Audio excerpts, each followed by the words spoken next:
Atlantiques Gallery brings to you a professionally restored and framed artwork, study of a martyr with dagger.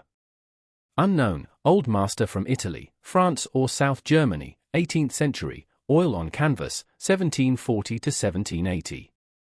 Oil on canvas, 1740 to 1780, with strong wall presence.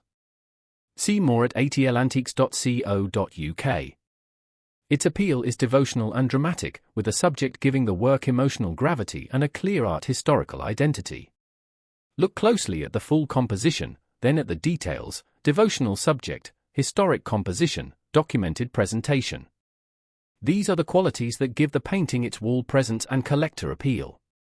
The catalogue notes strengthen the story of the piece, connecting its composition, subject and visual language with related works and the tradition behind it.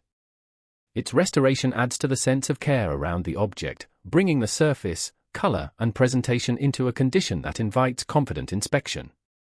The framed presentation matters. Oil on canvas is offered as a complete object,